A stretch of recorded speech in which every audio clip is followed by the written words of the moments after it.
Your biggest enemy will always be yourself. I can't tell you how many times in life that I held myself back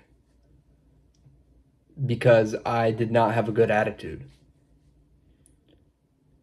At the core of me, I believed that things would go wrong. I believed that I wasn't enough. And that belief came into fruition a lot.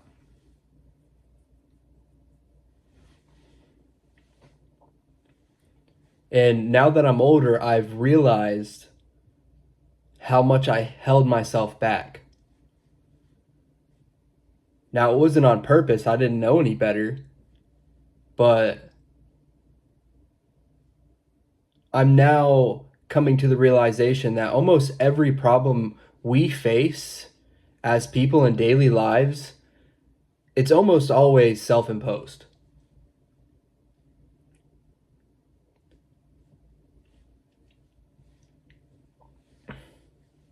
You know, we beat ourselves down before we even try. I know I have. Some people don't, but most people I feel like do. And it's a sad thing to see. It's a sad thing to see in others too. Significant others, friends. Those of you who are like me, I'm sure you've been in situations where you've liked someone or you've adored somebody, you've appreciated somebody so much, and you've had to watch that person beat themselves up, and it's almost like it beats you up too, because you're aware of that person's intrinsic value. You're aware of everything positive that they bring to those around them, and it's like they don't even have the ability to see that in themselves. And it's also hard when you attempt, you try your hardest to get them to see themselves from your point of view, and it doesn't work. It's disheartening. But it's because that person is holding themselves back. That person is their own worst enemy.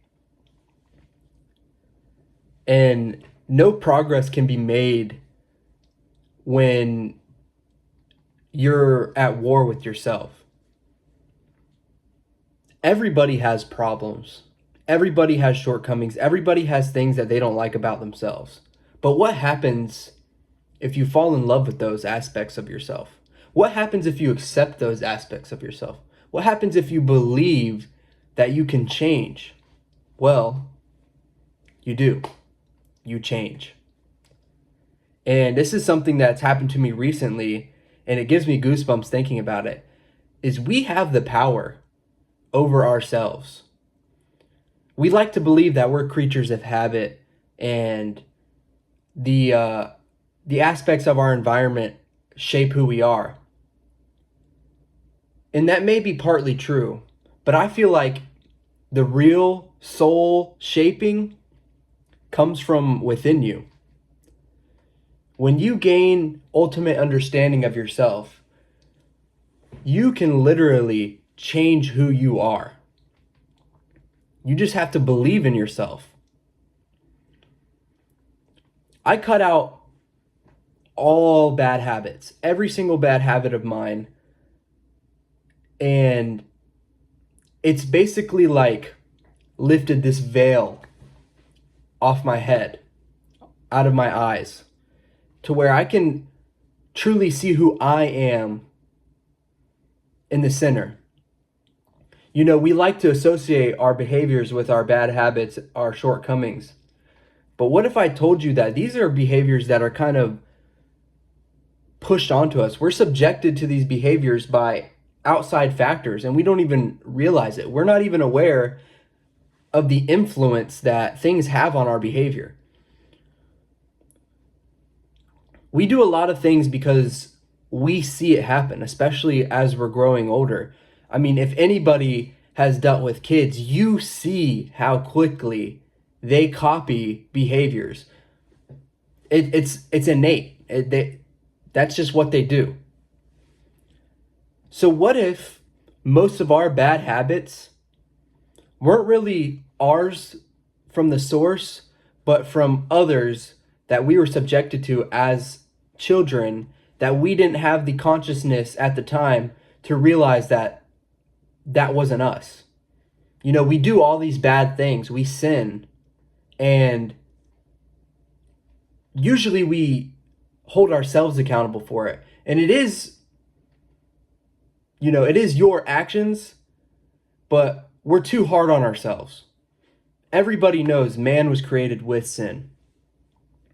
Whether you believe in that stuff or not, you see it in everyday life. Sin is everywhere, regardless of your faith.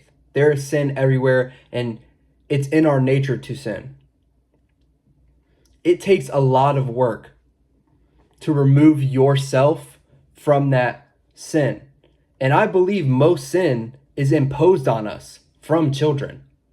I mean, we see it everywhere. We have access to it, especially now with the internet and social media. It's everywhere.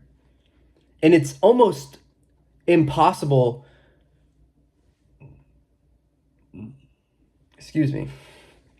to remove yourself from it.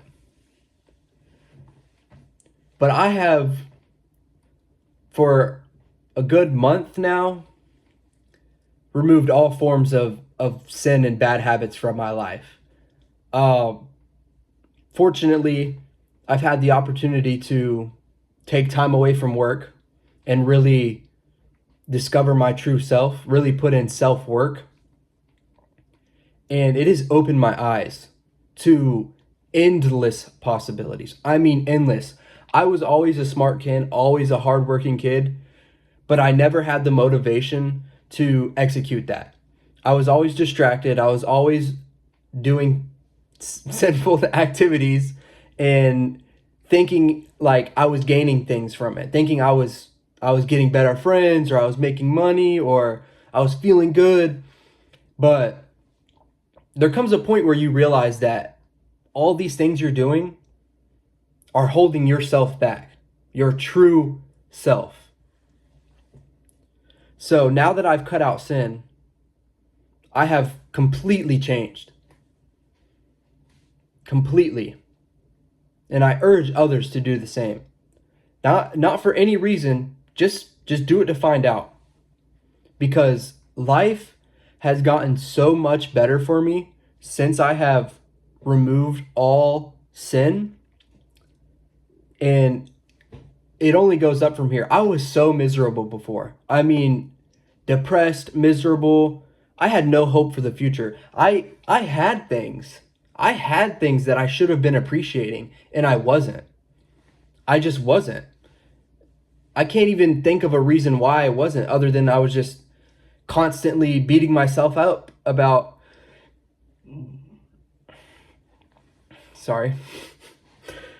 about the things that I wasn't achieving. You know, I had goals, I had dreams, but I always got in my own way. I always held myself back. And now that I'm not running, now that I'm rebuilding myself, it feels great.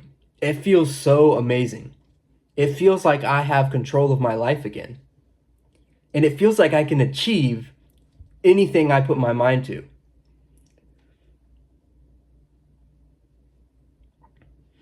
And I'm going to make that realization come true.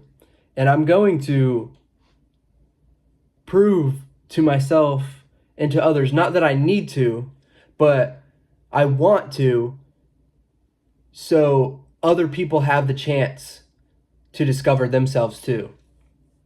I really just want my revelations to be known to others so they can apply the same state of mind to their lives and see where it goes.